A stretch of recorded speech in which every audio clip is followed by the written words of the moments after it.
Hello guys, আমরা চলে আসছি ইসকনে রথযাত্রা উপলক্ষে। তো চলো তোমাদেরকে একটি ইসকনটা ঘুরে দেখাই।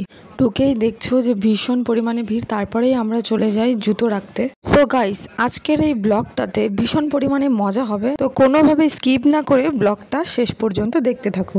আর এটা ছিল বিকেলের দিকটা, আর তোমরা পার্ট ওয়ানেই দেখেছো যে আমরা রথ মিস করে ফেলেছি, তবুও ভিড়টা ভীষণ চোখে পড়ার মতো।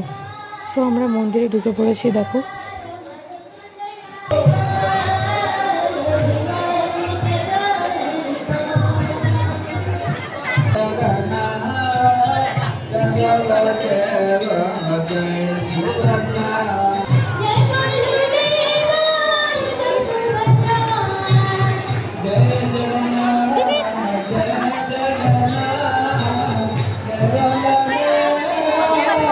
আর দেন আমরা চলে আসি বেলকনির দিকে, কারণ মন্দিরের ভিতরটায় ভীষণ পরিমাণে ভিড় থাকায় এখানকার ভিউটা দেখো জাস্ট।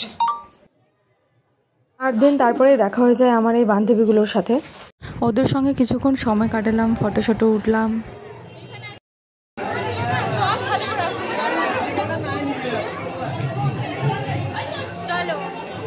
তো চলো ওদের টাটা বলে আমরা ইসকনের চারপাশটা ঘুরতে থাকি।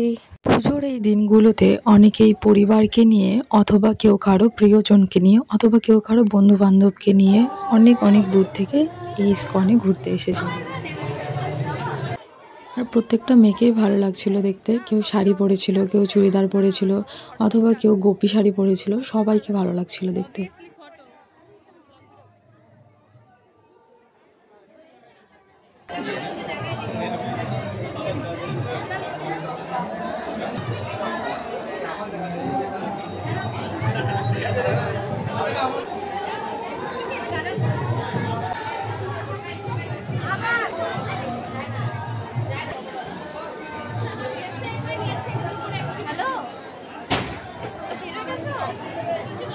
আর দেন আমরা নিচে নামলাম, যেহেতু তোমাদের কথা দিয়েছি যে গোটা ইসকনটাকে ঘুরে দেখাবো।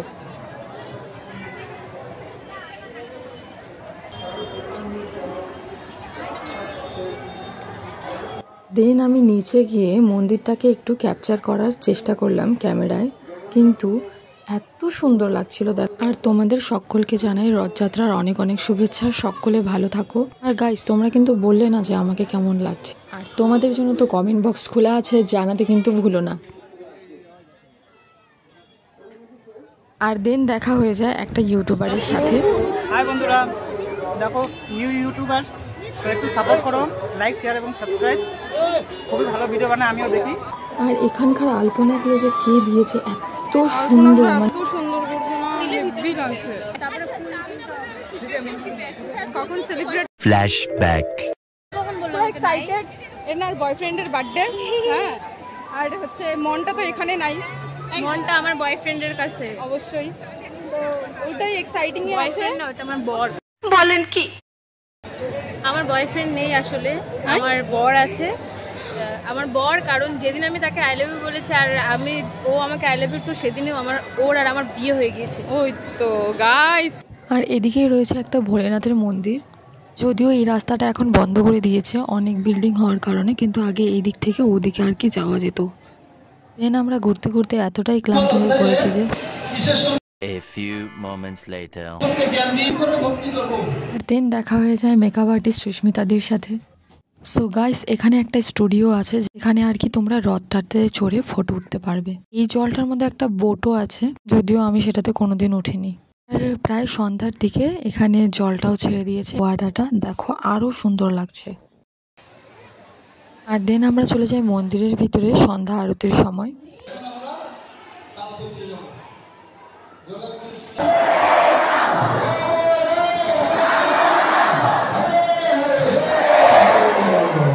আর একটা তখনই খুশির সংবাদ শুনতে পাওয়া যায় যে রথ রিটার্ন আসছে।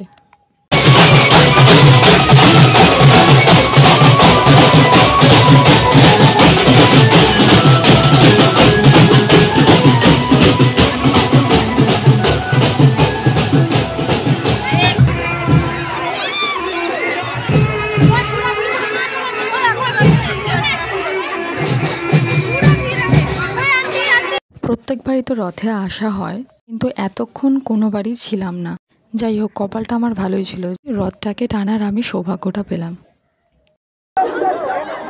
ডান দিকে, হ্যাঁ ডান দিকে এগিয়ে যাবে, ডান দিকে এগিয়ে যাবে, ডান দিকে এগিয়ে যাবে, হ্যাঁ এগিয়ে যাবে, এগিয়ে যাবে, এগিয়ে যাবে। এবার সব ঠিক আছে।